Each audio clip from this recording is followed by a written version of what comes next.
Assalamu alaikum wa rahmatullah.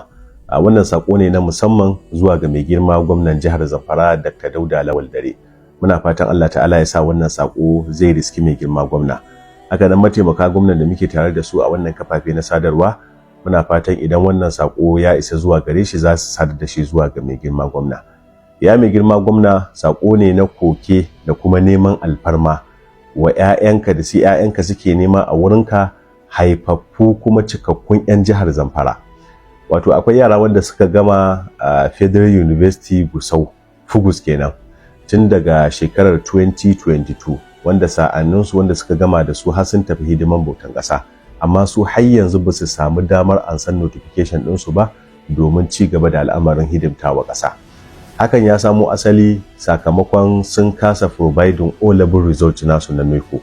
Hakan kuma ya samo asali ne gwamnatin da ta shuɗe bata biya musu kuɗin jarabawar NECO ba tun daga shekarar 2015, 2016, 2017, 2019.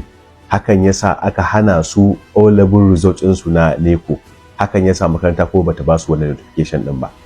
Sun yi yunkurin ganin ka ya mai girma gwamna, hakan bai samu ba. Sun yi yunkurin ganin kwamishinan ilimi na jihar Zamfara, hakan shi ma bai yiwu ba.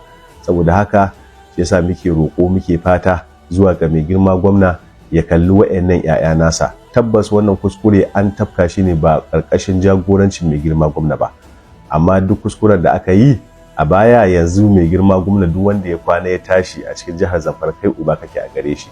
Kuma wa'annan yara sun zama zakaran gwajin dafi, domin gwarazan 'yan mata ne da samari, wanda a irin yanayi da muke ciki a yanzu karatun ma ya zama alaƙaƙai, ba kowa yake samu yayi ba. To aka samu waɗannan yara suka jajirce har suka kai wannan mataki na kammala digirin su, to akwai buƙatar mai girma gwamna a kalli wannan al'amari nasu domin a tallafi rayuwarsu. Ba a san irin gudunmawar da za su ba wa jihar Zamfara ba, ba a san irin gudunmawar da za su ba wa ƙasa gabaki ɗaya ba.